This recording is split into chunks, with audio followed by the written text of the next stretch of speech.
Salut à toutes et à tous, nous sommes le mardi 23 février 2021. Vous regardez la nouvelle édition d'Intérêt Public, l'émission d'actualité de votre web TV Le Média. Une émission qui sera divisée en deux parties, diffusées indépendamment, l'une à la suite de l'autre. La première consacrée à l'invité du jour que vous êtes en train de regarder.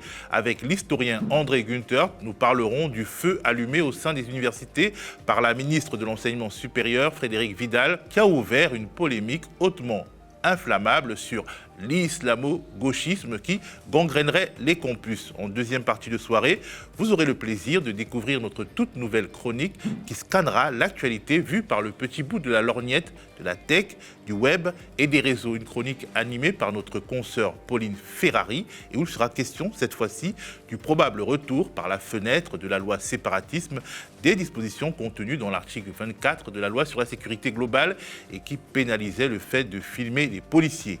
Elle parlera aussi du hashtag ScienceSport qui nous révèle l'ampleur des violences sexuelles dans nos instituts d'études politiques.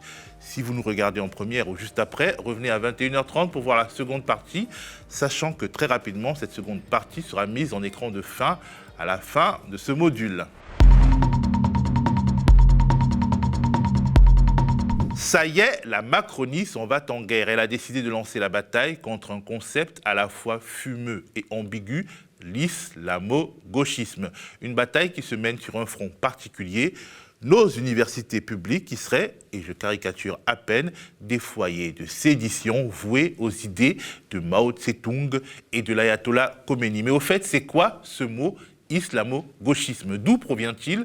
Pourquoi Frédérique Vidal, la ministre de l'Enseignement supérieur, prend-elle le risque d'une confrontation avec le monde universitaire en le dégainant et en annonçant une sorte d'audit idéologique des amphithéâtres? Pour répondre à ces questions, j'ai invité André Günther, historien des cultures visuelles, enseignant-chercheur à l'École des hautes études en sciences sociales. André Günther a publié il y a peu sur son site imagesociale.fr un article très instructif dont le titre est « Islamo-gauchisme, un épouvantail en retard d'une crise ». Mais avant de commencer cette conversation, regardons un petit zap sur le sujet.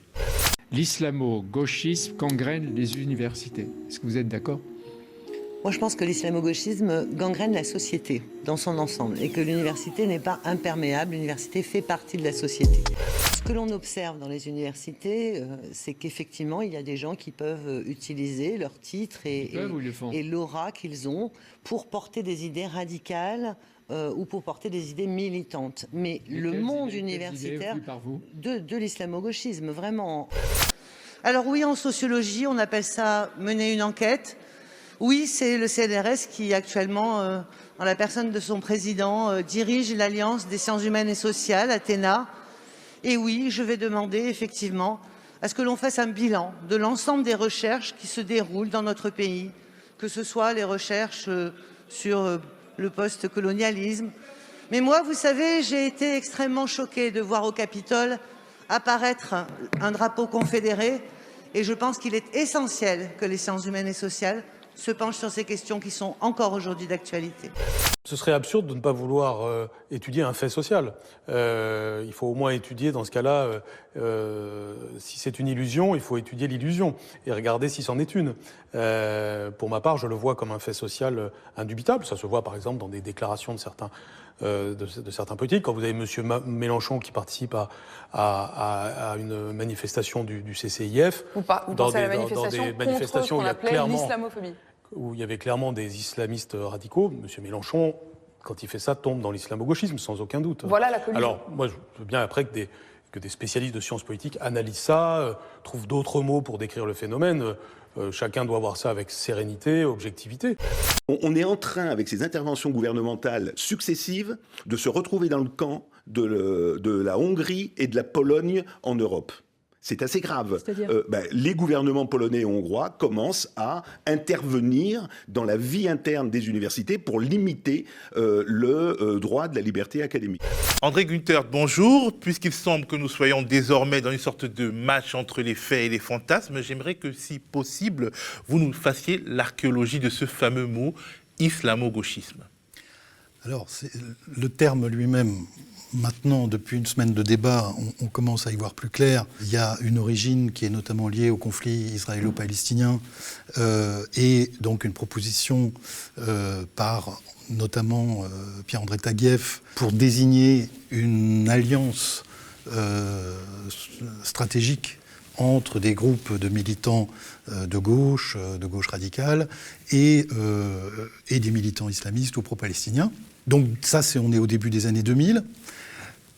Dans ce contexte-là, on peut dire qu'on a effectivement une forme, descriptive.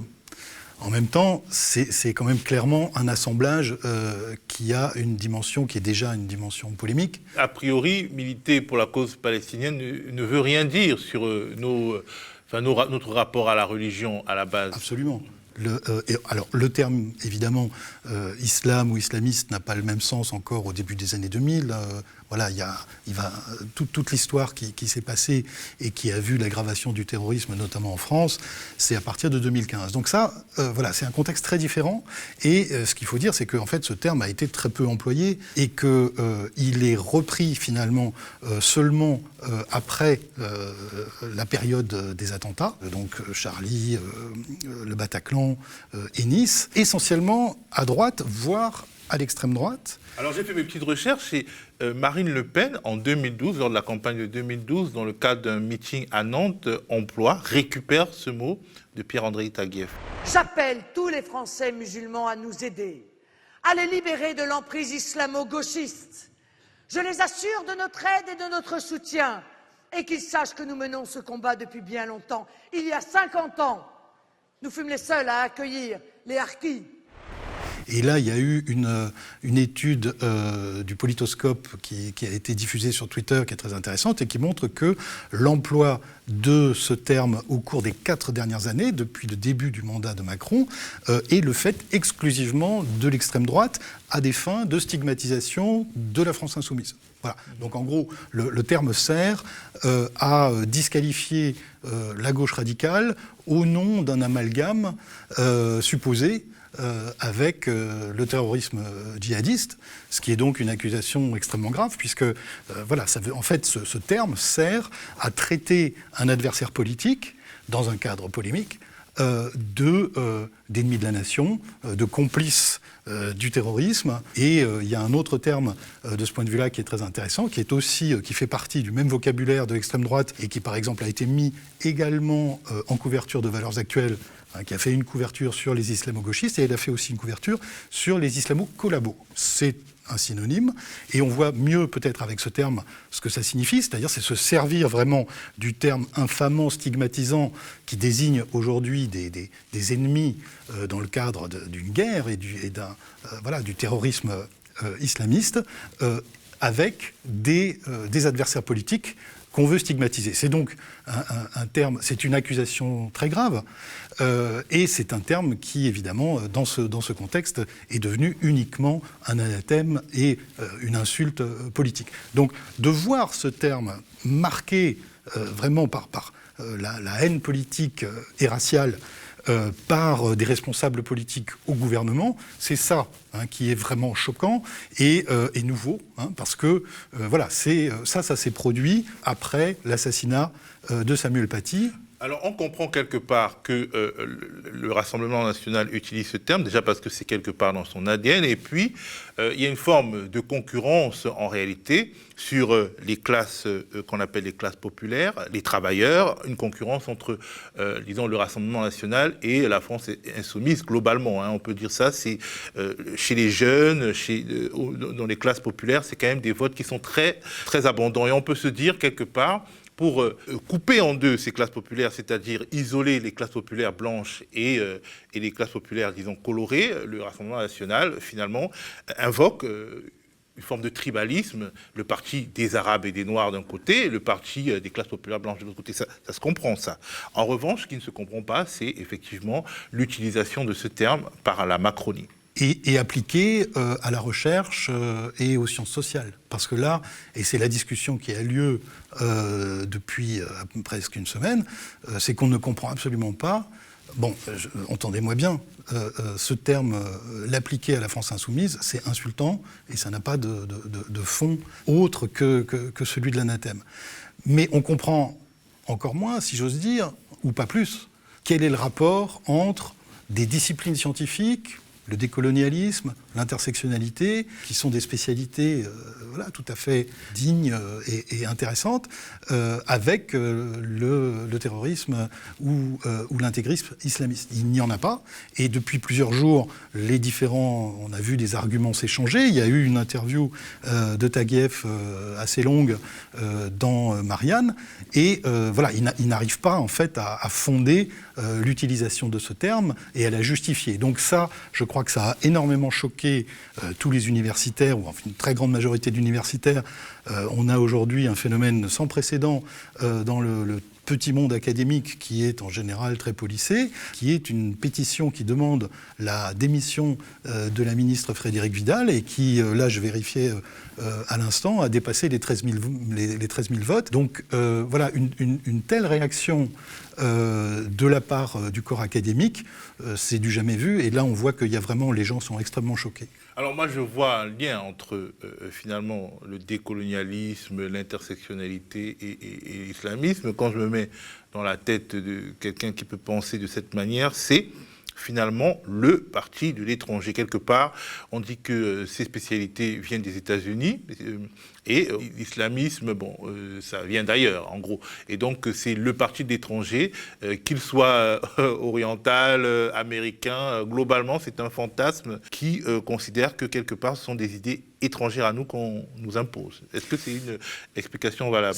C'est une façon de le décrire. Simplement, ce qui s'est passé, il y a quand même eu une sorte de chassé-croisé ou d'accident de la route conceptuel au cours de l'année 2020, parce que on a vu depuis de nombreuses années déjà des tribunes, des pétitions, toujours signées à peu près par les mêmes groupes, Elisabeth de Fontenay, Alain Finkielkraut, les gens du printemps républicain, Laurent Bouvet, contre le féminisme, le décolonialisme, l'indigénisme, voilà, donc ces spécialités. Alors l'indigénisme, c'est pas une spécialité académique, c'est un parti politique. Bon, mais voilà, donc dans une espèce de flou artistique où on voit souvent aussi associer le syndicat étudiant UNEF, une sorte de, moi j'appellerais ça une bataille des anciens et des modernes. Hein, un conflit. On va en parler parce que ce que vous expliquez, c'est que cette bataille sur le front politique, désormais, en gros, Macron et les siens contre le monde universitaire, en tout cas contre une partie du monde universitaire, cette bataille a commencé à l'intérieur même de l'université et des enseignants, des universitaires ont été finalement les précurseurs. Avant Emmanuel Macron, il y avait un certain nombre de personnes qui ont commencé à développer les thèses qui sont récupérées aujourd'hui par le gouvernement. Est-ce que vous pouvez nous en parler ? Mais dans un cadre différent, c'est-à-dire que c'est une sorte de bagarre qui d'ailleurs qui oppose une minorité. Hein. Il y a eu, c'est des gens notamment qui ont signé l'appel des 100. Alors voilà, ils étaient 100. Bon, ils étaient un peu plus que ça pour signer cet appel. L'appel qui a répondu à cette tribune était signé par plus de 2000 universitaires. C'est pour vous donner un petit peu un ordre d'idée du rapport de force. Donc il y a des gens proches, par exemple, du printemps républicain et des intellectuels qui ont signé depuis longtemps des tribunes anti-décolonialisme, indigénisme, féminisme. C'est pas glorieux et ça n'impliquait pas l'argument d'islamophobie. C'était une dénonciation, disons, un peu verbeuse, pas très intéressante, mais qui exprimait une sorte de ras-le-bol d'une certaine tendance. De ras-le-bol de la modernité, des dernières tendances, qui effectivement viennent des États-Unis. Si vous voulez, quand cette accusation-là, elle est facile à expliquer, c'est parce que en réalité, la France est assez en retard sur ces nouvelles thématiques, sur notamment tout ce qui ressort des cultural studies. Elle est en retard parce qu'on a freiné. Il y a une résistance de la part du corps académique dans son ensemble, qui est disons, donc plutôt conservateur. Et puis aussi, quelque part, en France, il n'y a pas de statistiques ethniques, donc le corpus peut-être est plus faible pour pouvoir étudier un certain nombre de choses sous un certain prisme, non ? Regardez, je pense qu'il y a un exemple qui est intéressant, c'est le fait que le féminisme, ou les études de genre, faisait partie à l'origine de cette dénonciation un peu fourre-tout des disciplines récentes. Et vous avez remarqué que dans la discussion telle qu'elle s'est réorientée à partir de l'assassinat de Samuel Paty, les études de genre sont plus ou moins tombées. La ministre Vidal n'en a pas parlé, Le Figaro a parlé de l'intersectionnalité et du décolonialisme, mais plus des études de genre. Donc, ce qu'on voit bien, c'est un caractère opportuniste de ces mobilisations, parce que, au fond, on comprend qu'aujourd'hui, le féminisme a gagné une légitimité qu'il n'avait peut-être pas il y a 10 ans. Il y a 10 ans, on voyait ce même type de tribune s'attaquer aux études de genre qu'on appelait à ce moment-là « gender studies ». Donc, il suffit de les appeler en américain pour dire que ça vient des États-Unis. Aujourd'hui, voilà, on dit études de genre, ça s'est intégré, c'est devenu, disons, tout à fait normal, et ça devient un peu gênant aujourd'hui de s'attaquer au féminisme. Bon, donc on voit bien que ces intellectuels ont profité d'une sorte d'un effet de décalage avec ces nouvelles disciplines pour les stigmatiser. Et ce qui s'est passé l'an dernier, à la fin de l'année, c'est qu'il y a eu un nouveau phénomène qui est identifié, là aussi, qui vient des États-Unis, sauf que ce sont les allergiques à l'américanisation, qui donc ont utilisé cet argument dit de la cancel culture. Cancel culture, donc c'est l'annulation, c'est une culture de l'annulation, ça c'est un argument qui a été développé... En gros, la cancel culture, c'est par exemple, un intellectuel ou un politique a fait quelque chose a dit quelque chose qui ne nous plaît pas, on essaye de le faire taire, c'est-à-dire en annulant ses conférences, etc. Voilà, disons, pour le dire plus calmement, c'est tout simplement l'exercice normal de la critique. Et donc, requalifier cette pratique en censure en fait évidemment un sujet d'indignation qui va donner l'objet à des tribunes et à des pétitions. Mais dans le cadre français, donc par exemple dans le cadre américain, la cancel culture, elle a concerné un journaliste du New York Times et voilà, différentes manifestations culturelles. Il s'avère que en France, la cancel culture a concerné uniquement quelques faits, c'est une poignée. Voilà, il y a la conférence de Sylviane Agacinski à Bordeaux qui a été annulée, il y a la fameuse pièce Les Suppliantes d'Eschyle qui a été aussi dont les représentations ont été annulées pour cause de blackface. Voilà, donc c'est c'était dans le cadre d'une représentation universitaire. Donc ces événements ont eu lieu dans un cadre universitaire et en fait ont donné du grain à moudre aux traditionalistes qui, du coup, sont effectivement montés au créneau avec quelque chose d'un petit peu plus solide. Vous voyez, dénoncer des disciplines, dénoncer les études de genre, voilà, ça s'arrête assez vite parce que finalement, ça va contre le progrès des sciences, donc c'est un argument qui est assez faible. Alors, la cancel culture, ou l'accusation d'un certain nombre de faits d'annulation et de censure, a été saisie comme un argument, et c'est là où on arrive effectivement au croisement avec l'actualité politique. Et c'est Jean-Michel Blanquer, le ministre de l'Éducation nationale, qui, tout de suite après la mort de Samuel Paty, va, le premier, utiliser l'argument, le très mauvais argument d'islamo-gauchisme, pour dénoncer des disciplines universitaires, mais aussi la France Insoumise, le syndicat UNEF et le parti indigéniste. Donc voilà, un peu toujours le même fourre-tout, mais avec d'un coup l'idée que du côté des sciences sociales, il y aurait un nouvel ennemi imaginaire qu'on va stigmatiser avec ce mot. Et c'est cette espèce d'enchaînement dans laquelle Frédérique Vidal s'est retrouvée piégée lorsqu'elle a été interviewée par El Kabbach, qui lui a reposé donc cette question à partir d'une interview, à partir d'un article du Figaro, qui reprenait cette thèse de l'islamo-gauchisme qui gangrène l'université. Le mot gangréné est intéressant aussi. Voilà, c'est vraiment le vocabulaire de l'extrême droite et de la stigmatisation la plus basse. Alors, pour l'instant, le CNRS et les présidents, la conférence des présidents d'université désapprouvent très massivement les propos de Frédérique Vidal, alors que c'est eux qui sont censés mener, selon elle, les enquêtes pour voir qui est islamo-gauchiste et qui ne l'est pas. Il y a une sorte d'impasse. Alors oui, là je crois qu'on est vraiment de façon caractéristique dans l'impasse. On ne sait pas très bien qui pourrait mener cette enquête. La ministre a d'abord parlé du CNRS, ensuite de l'Alliance Athéna, qui s'est défaussée, ensuite de la conférence des présidents d'université. On ne voit absolument pas du tout comment la conférence des présidents d'université serait dotée de pouvoir d'enquête. Donc tout ça est une folie. Enfin, ça ne tient pas debout une seconde.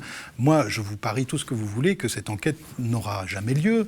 D'abord parce qu'elle ne peut pas s'effectuer. On n'est pas équipé pour enquêter sur des disciplines. Il faut comprendre ce qui est en cause. Vous voyez, on a des outils d'évaluation des chercheurs, on a des outils d'évaluation de labos.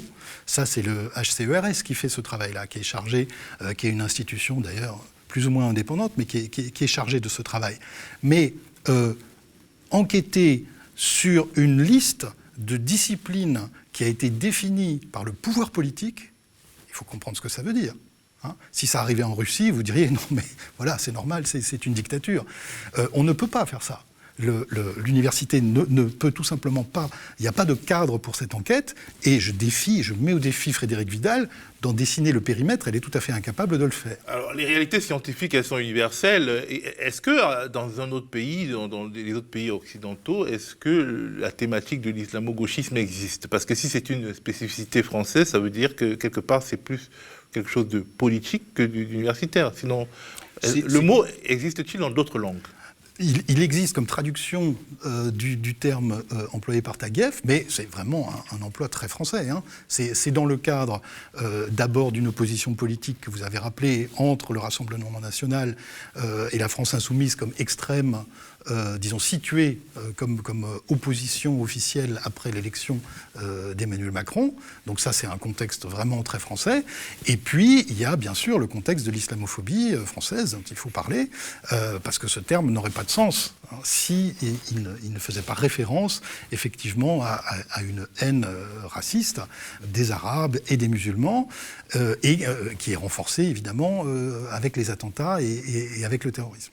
Alors, est-ce que c'est pertinent de mettre en avant la proximité syntaxique entre le mot islamo-gauchisme d'aujourd'hui et le mot judéo-bolchevisme de sinistre mémoire? Tout à fait, parce que ce sont des termes polémiques, de stigmatisation dans un contexte politique, et ce sont des termes donc qui amalgament communauté culturelle et religieuse à une communauté politique.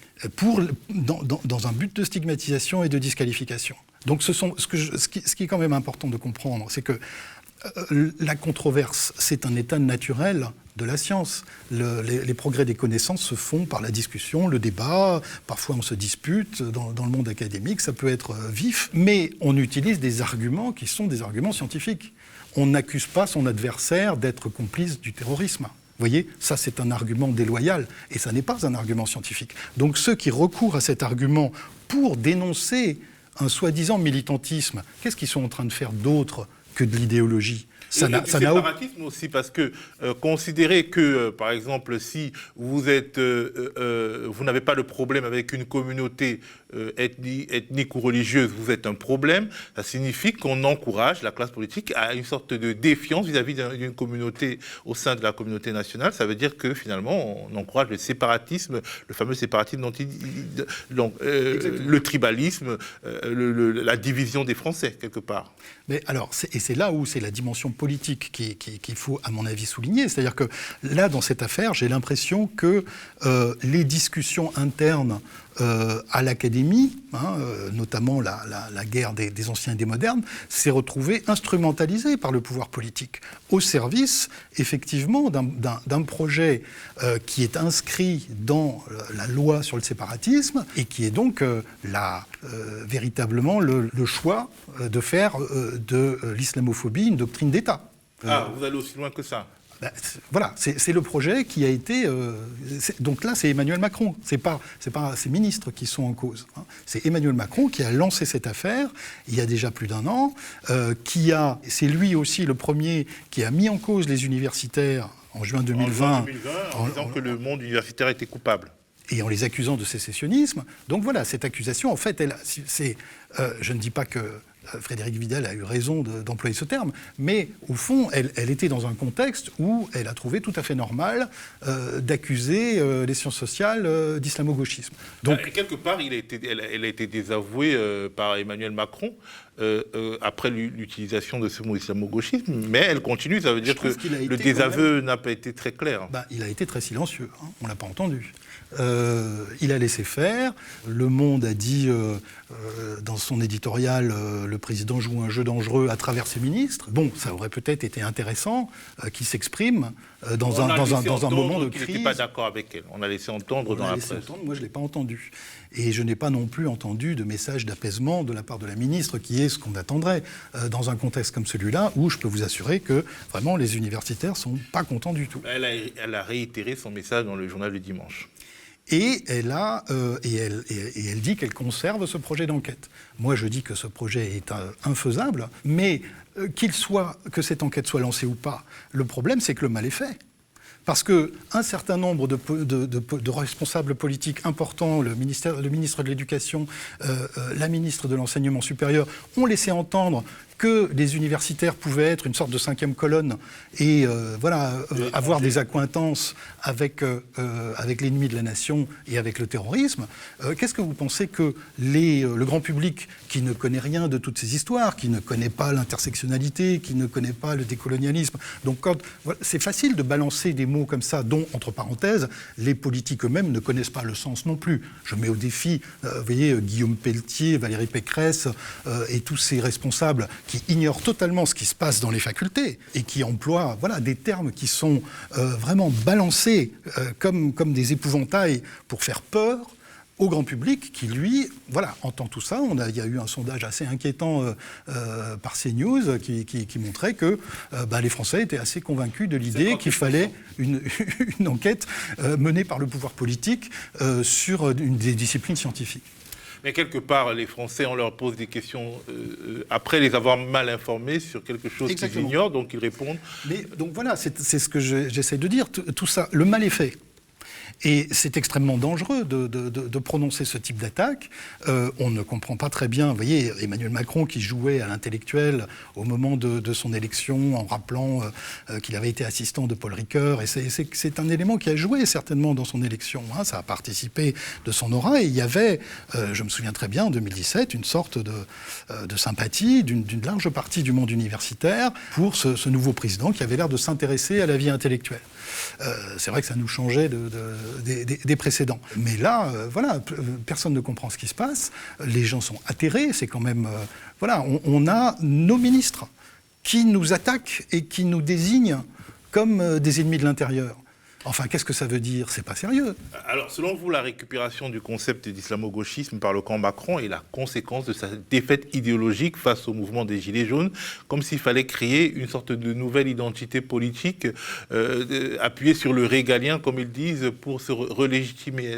Comment vous l'expliquez? Alors, là, on en est réduit aux spéculations, mais ce qui est un fait, c'est pas moi qui parle de bataille idéologique, ce sont les responsables politiques, Jean Castex, qui a employé ce vocabulaire à la télévision, en disant il faut gagner la bataille idéologique, mais en même temps, ce qu'on a compris, c'est que grosso modo, l'été dernier, et à l'automne, à peu près, il y a peut-être eu des sondages qui étaient préoccupants pour le pouvoir, mais on a bien compris que un certain nombre de responsables donnaient le sentiment d'avoir perdu la bataille idéologique. Et l'arsenal législatif qui a été produit entre-temps, la loi sur le séparatisme, la loi sur la presse et le contrôle des images de violences policières. La loi sur la sécurité globale. Sur la sécurité globale, qui a suscité aussi une mobilisation extrêmement importante. Donc on voit bien qu'il y a une volonté de la part du pouvoir d'essayer de contrôler les esprits, de contrôle idéologique. Voilà. c'est en quelque sorte une arme dont moi je serais très surpris que ce soit efficace, mais en tout cas, voilà, on a l'impression que le pouvoir qui a recouru à des formes de répression physique extrêmement graves à l'encontre de manifestants et en mettant en danger le droit de manifester, continue son œuvre sur le terrain des sciences sociales et sur le terrain de l'intelligentsia pour véritablement mettre au pas les intellectuels, les sciences sociales, pour qu'on reste dans l'optique qui est celle d'une cohésion nationale qui serait imposée au forceps, qui serait imposée par les circonstances, le terrorisme et la crise. Mais je reviens dessus, est-ce que c'est pas aussi une manière de diviser, de partitionner le peuple qui s'est reconnu dans les Gilets jaunes, parce que la France populaire s'est très largement reconnue dans le mouvement des Gilets jaunes, même si la France périphérique, on va dire, a été plus active. Globalement, la France des petits villages déshérités, la France périphérique et la France des banlieues étaient pro-Gilets jaunes, se reconnaissaient dans les Gilets jaunes. Est-ce que c'est pas aussi une manière de briser un front et d'éviter une sorte de cristallisation populaire contre la tendance qui consiste à arracher le pain de la bouche des classes populaires? Je ne sais pas. Je ne peux pas vous répondre sur cette hypothèse. Là, vraiment, on n'a pas beaucoup d'éléments.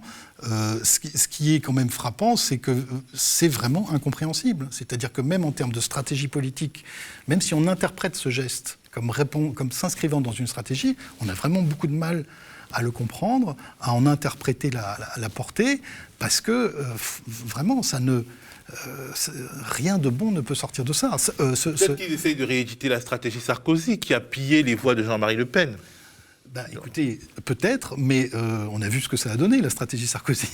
Il n'a pas été réélu.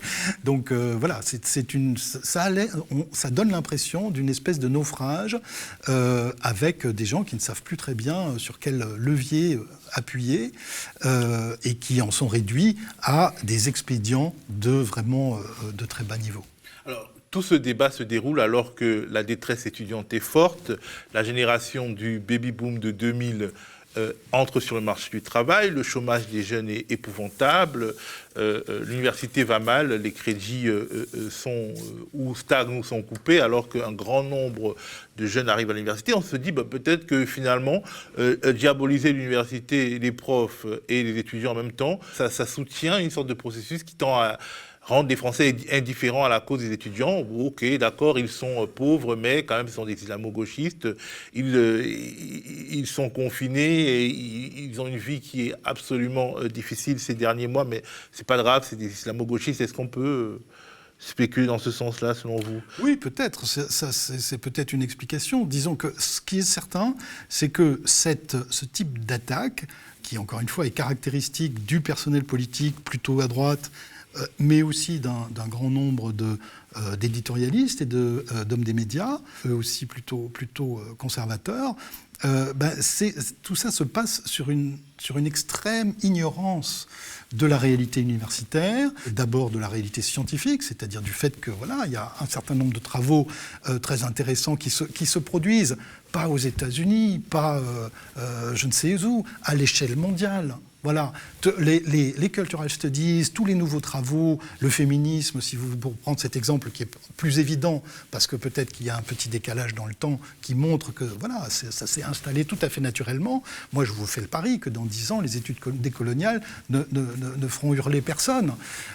C'est un mouvement mondial. Ce qui se passe, c'est que les étudiants, c'est la pression des étudiants qui fait que, effectivement, les professeurs, et surtout les professeurs d'un certain âge, se trouvent face à une crise qui est pas tellement une crise scientifique, mais qui est une crise d'autorité. Vous voyez, c'est comme y a un autre élément qui est tout à fait typique, qui est un peu absent là, de la discussion actuelle, mais qu'on retrouve aussi beaucoup dans les listes de diffusion ou certaines tribunes, c'est l'écriture inclusive. Alors, vous allez me dire quel rapport Ben oui, mais l'écriture inclusive, si vous regardez comment ça se passe à l'université, ce sont les étudiants qui, dans des rapports, des textes, ou des courriers tout simplement, voilà, utilisent cette nouvelle forme inclusive. Et donc, vous comprenez que de la part des professeurs qui sont censés régler l'usage et dire comment il faut raisonner et comment on va utiliser le vocabulaire, se trouve dans une sorte d'inversion de l'autorité où ce sont les étudiants qui fixent la norme. Donc, je comprends, hein, c'est déstabilisant. D'ailleurs, ce n'est même pas si grave que ça, si ça reste des querelles, disons, intellectuelles, mais dès que ça déborde sur le champ politique et qu'il y a des amalgames et des anathèmes, là, ça devient grave. Là, non, mais c'est pour ça. Moi, je pense qu'on est vraiment face à une instrumentalisation politique par le gouvernement d'un certain nombre de disputes ou de crises dont l'État est en réalité beaucoup moins grave et qui sont là véritablement pris pour mettre à l'index une communauté, la recherche française, parce que, voilà, moi, il ne faut absolument pas mettre la main dans cet engrenage, parce que le grand public, lui, ne va pas faire la différence entre telle ou telle spécialité scientifique et les sciences sociales, voire la recherche dans son ensemble. Tout le monde a à y perdre, et voilà, c'est la réputation de la recherche qui est en train de prendre un coup terrible auprès du grand public, à qui on est en train de faire croire des absurdités. Alors, vous avez relevé dans votre article sur votre site que ce dont on parle, en fait, concerne 2% des études et des recherches en France. Absolument. Ça, c'est une étude de Mediapart sur les études sur la race qui a calculé, qui a compté tout simplement le nombre d'articles publiés dans les revues de sociologie depuis 1960. Et le total, c'est 2%. Donc sur voilà, 100% des articles des revues de sociologie depuis 1960, vous avez 2% d'articles consacrés aux études sur la race. Donc évidemment que tous les fantasmes d'une hégémonie ou d'un terrorisme intellectuel ou d'une invasion des études décoloniales est hallucinant. Je veux dire, ce sont des spécialités très petites. Aujourd'hui, il y a très peu de titulaires, si vous voulez. Encore une fois, je le répète, il faut qu'on en ait conscience. La France est en retard sur tous ces sujets. Vous voyez, aujourd'hui, heureusement, il y a des professeurs, des titulaires, spécialistes d'études de genre. On commence à en avoir, mais ça reste très inférieur à ce que font nos voisins allemands, à ce qu'on fait au Canada, et je ne parle même pas des États-Unis. Donc, oui, la France est en retard sur ce terrain-là. Et c'est pour ça qu'on parle d'une influence américaine. Mais je rappelle quand même que dans les années 80, on parlait de la French Theory. C'était la France qui influençait avec les modèles de Foucault, Derrida, Barthes, qui étaient à la mode sur les campus américains. Alors, voilà, où est-ce que c'est resté, ça ? Donc, je pense que la question, elle est vraiment grave. Aujourd'hui, dans quel état est l'université française ? Elle est paupérisée, elle est fragilisée. La misère étudiante, elle apparaît aujourd'hui avec le Covid, mais je vous assure que c'était déjà comme ça il y a 2 ans ou il y a 3 ans. Les étudiants sont pauvres. Il faut pas. Pourquoi est-ce qu'on le découvre ? Pauvres mais islamo-gauchistes. Pauvres mais islamo-gauchistes, voilà. Non, tout ça est absurde et c'est un abandon très profond, et je crois que ce que ressentent aujourd'hui les universitaires, c'est un sentiment d'abandon par leurs responsables. C'est insupportable, c'est incroyable. On est en France, qui est quand même un grand pays de sciences et de recherche et de sciences sociales. Voilà, tout ça est en train d'être cassé, détruit pour des raisons politiciennes dont on ne voit même pas très bien l'objectif. Alors, merci. Avant qu'on arrête cette interview, j'aimerais quand même qu'on évoque la loi qui doit réorganiser l'université et qui, finalement, accroît le contrôle d'une sorte d'institution sur la nature des recherches. Est-ce qu'il y a un lien entre, disons, ce désir d'enquêter de la ministre et ces dispositifs qui vont finalement assujettir le financement des recherches à des conditionnalités ?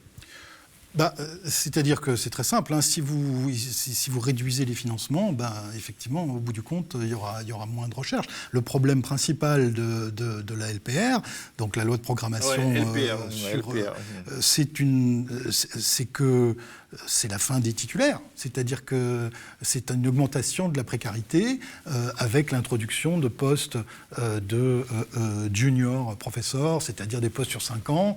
Donc ça veut dire que, vous imaginez, vous avez fait 10 ans d'études, vous avez fait un doctorat, vous faites des post-docs, il n'y a toujours pas de poste, et finalement, tout ce que vous arrivez à obtenir, c'est un contrat de 5 ans dont vous ne savez pas s'il est renouvelé. Au bout de tout ce temps-là, vous avez 40 ans. Je peux vous dire que ceux qui vont s'engager dans ce sacerdoce, il y en aura de moins en moins. Le chiffre des doctorats, ça, c'est très intéressant ce qui se passe. Ça fait quand même 10 ans que le nombre d'inscriptions au doctorat baisse en France. Il faut bien comprendre ce que ça veut dire. Ça, c'est de la connaissance qui s'évapore. Et sans les étudiants étrangers, il y aurait encore moins de... Absolument. Et en sciences humaines, c'est 20%. Sur 10 ans. Voilà, on est en train de perdre vraiment on est en train de perdre de la matière parce qu'il n'y a plus de poste de titulaire. Donc évidemment, aujourd'hui, faire un doctorat, ça devient un projet un peu fou. C'est tellement long et c'est tellement difficile. Si vous n'avez pas, je ne dis pas la garantie, mais l'horizon de pouvoir obtenir un poste, eh bien évidemment, vous n'allez pas vous engager dans cette carrière où vous allez aller en Belgique, au Canada, et je connais un certain nombre de cas qui sont mes étudiants qui ont été obligés de s'expatrier pour obtenir des postes. Ou alors vous allez partir aux États-Unis, les fameux États-Unis. Mais écoutez, non, mais les cas sont trop nombreux, ça n'est pas un sujet de plaisanterie, et en particulier sur, si vous voulez, les études décoloniales et l'intersectionnalité, il n'y a pas du tout une invasion dans les universités françaises, c'est le contraire, ces gens-là partent. Ces gens-là vont s'installer ailleurs, notamment aux États-Unis, où ils trouvent des postes, parce que chez nous, il n'y en a pas. Donc, je veux dire, vraiment, c'est une politique de gribouille. Est-ce que la LPR donne au gouvernement, ou en tout cas à des entités liées au gouvernement, plus de pouvoir de validation des recherches que par le passé? On ne peut pas dire ça directement, mais le volet sur lequel le gouvernement a la main, c'est le budget. Donc c'est très simple, et ça fait 20 ans que c'est comme ça. Hein. Vous serrez le robinet, et à la fin, il y a de moins en moins de ressources, et donc on en arrive à la situation qui est celle qu'on voit aujourd'hui, c'est-à-dire les étudiants qui font la queue dans les banques alimentaires. Ça n'est pas lié au Covid ou au cours en distanciel. Hein. C'est la misère du statut étudiant qui aujourd'hui se heurte au fait que il n'y a plus de petits jobs, les restaurants et les cafés ont fermé. Donc quand vous êtes étudiant, souvent vous payez vos études en travaillant tard le soir ou la nuit. Donc effectivement, c'est ce type de job. Et ce type de job a disparu. Donc voilà, les étudiants se retrouvent littéralement sans rien. Et ça n'inquiète pas le politique. Pourquoi ? Parce qu'en France, nous avons cette dichotomie entre les grandes écoles, d'un côté, qui est le parcours qu'ont suivi la plupart des responsables politiques ou des responsables médiatiques, qui donc ignorent totalement ce qui se passe à l'université et la paupérisation et la fragilité aujourd'hui, aussi bien du côté des enseignants que des étudiants. On est dans une situation atroce. Et maintenant, ça commence à se voir. C'est peut-être le moment de lancer vraiment un cri d'alarme. Il y a des problèmes autres que l'invasion d'une 5e colonne dans l'université française. Il y a la misère étudiante, le déclassement de la France dans le domaine de la recherche, et dans les sciences dures comme dans les sciences sociales. Voilà le problème. Et peut-être c'est ce problème qu'on veut éviter. Merci André Günther. Merci à vous. Voilà, c'est la fin de cette première partie d'Intérêt public, l'émission d'actualité du média. Si vous la regardez juste après sa sortie, je le répète, revenez à 21h30 pour regarder la toute nouvelle chronique de Pauline Ferrari consacrée à l'actualité vue sous le prisme de la tech, du web et des réseaux. Une deuxième partie qui sera disponible en écran de fin à la suite de cette vidéo. Si vous avez aimé, abonnez-vous à notre page. Si ce n'est pas déjà le cas, mettez des petits pouces bleus, partagez dans vos réseaux. N'oubliez pas que le média est aussi disponible sur les principales plateformes de podcast. Et si vous le pouvez, faites-nous un don ou devenez sociaux. À plus.